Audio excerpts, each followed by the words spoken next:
Hi, I'm Steve Yarbrough and welcome to my video. What I'm going to do today is basically show you the new Humminbird Mega Live in landscape mode. Lowrance calls it scout mode, I believe, and Garmin calls it perspective mode. Humminbird calls it landscape mode. Let me tell you a little bit about my setup and what I do. So I troll for stripers on inland lakes where they're stocked. And so since I'm trolling, what I'm really interested in, I use Mega Live to see what's coming, but I'm really interested in what's the fish reaction to the baits I'm using, the colors I'm using, the depths I'm at, etc. So my hope was to use Mega Live for that purpose. And so far, I've only had it a week, but it is working out phenomenally.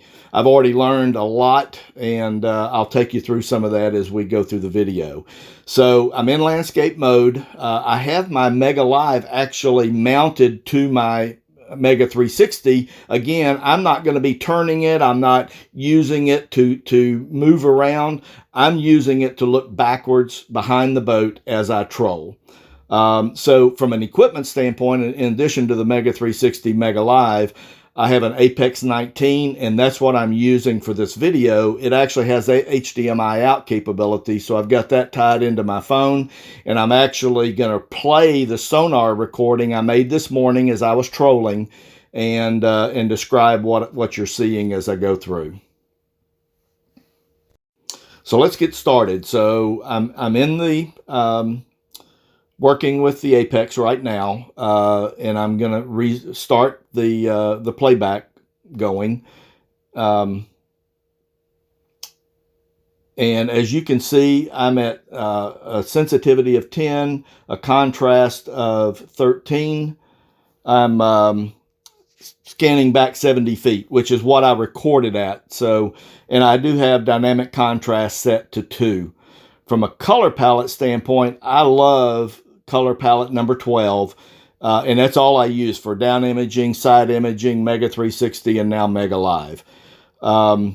So I'm looking backwards, but I found that I don't like auto mode. I found that I can use it in manual mode, and if I put it in forward view, even though it's a landscape shot, I'm seeing it as it's shooting behind the boat. So everything is in perspective of where it is. You can see a school of stripers I moved through. I had seen them on the Mega 360, change course a little bit to plow through them. And they took one of my baits, but totally ignored the other bait. I mean, they were at the same level. The one they took was chartreuse. The one that they didn't take is white. And I really couldn't figure out why in the world, and this happened 2 or 3 different times, so I finally brought it in and discovered that 2 of my baits were twisted. And so basically they were spiraling, and it wasn't making a normal motion. So it intrigued the fish, and you can see, one just is back behind it looking at it. Another one, they'll stop, they'll look at it, but then they move on. So at first I thought it was the fact that it was a white lure versus chartreuse. Now you see at the bottom, you're starting to see some what looks like interference. That's actually the bottom. I'm getting into a shallow, I'm sort of by a bank here. So that's the bottom, creeping in. But I'm continuing. Again, you'll see a fish come by every now and then, sort of look at it, and then amble on. So again, I would not have known that, and I would have left that lure in for probably an hour or 2 without knowing what the heck was going on and why I wasn't catching any fish on that lure. So first thing it did, probably helped me catch more fish because I got the lure in, fixed it, got it redeployed. So now let's take a look at what the various settings, the impact they have on the landscape mode return. So what I'm going to do is resume the video. This is the exact same video we just looked at. And what I'm going to do is I'm going to change to the factory settings that came with the Humminbird. So 10 on the sensitivity, 10 on contrast. I'm going to turn dynamic contrast off. So this is the out of the box, what you would get. There's a little bit of noise at the outstretch, you know, at the 70-foot mark, but not too bad. You know, out of the box, would not be disappointed with this at all. And matter of fact, I ran it this way, but I like to turn the contrast up, turn the sensitivity up a little bit and turn the contrast up as well, just to remove some of that noise that's on the outer band there. So here comes that school of fish. I'm changing the sensitivity, making that a little higher. Going to go through some other settings as well. So sensitivity's turned down now.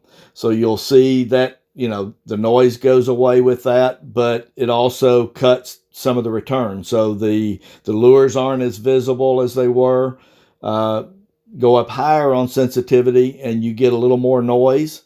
Go down on contrast and you get quite a bit of noise added to the video. You can still see the fish. You can still see, you know, things.